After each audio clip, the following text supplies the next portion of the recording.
I'm a first aid instructor, and here are some of the crazy things some people have said in my first aid class, or have done, or seen someone else do in an emergency. Flipping a baby when choking on something can move the object they're choking on even deeper, or even worse, into their lungs. It can cause spine, neck, or head injury, and when you're in panic, what if you just drop the baby? Someone fainted, and the first thing they did, instead of calling 911 or using this precious time for CPR or anything else, they use the time to get some water and throw it on the unconscious person's face. So doing this actually can create a choking hazard, and the shock to that person can actually make things way worse.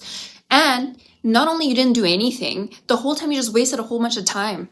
And this other time, one of my students telling me that one of her friends got a cut, an actively bleeding cut, and she went to the bathroom and used the toilet paper that's right next to the toilet bowl to clean her wound. And then 2 weeks later, she's like, I did everything. Why do I have infection? I wonder why. This other time, I told my students to do CPR on someone that is unconscious and it's not breathing. And someone's saying, well, if their spine is injured, wouldn't that make things worse? And I'm like, yeah, let's let him stop breathing. Let's protect the spine. He's gonna need that when he's dead. This one time, I asked one of my students during my first aid class, what would you do if you're a bystander and somebody is choking on a piece of food? And with full confidence, they responded, well, just make a hole in their throat and take the food out. And I just wanted to let them know, did you know that is illegal? I actually read this on Reddit. They did CPR on someone that's conscious, and while they were doing the compressions, the person kept saying, ow, ow. And the person doing CPR kept saying, don't worry, sir. This is good for you. Don't worry.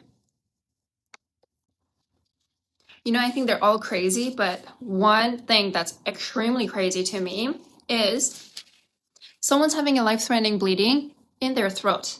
And their suggestion is to put a tourniquet on their throat. So what that does is, yes, it does stop the blood, but what else does this stop? Let me give you a hint. Breathing.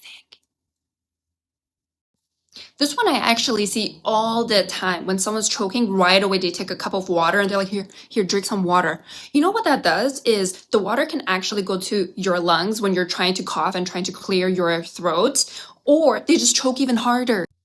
This one's crazy. They put a tourniquet on a road rash. I have nothing to say for that.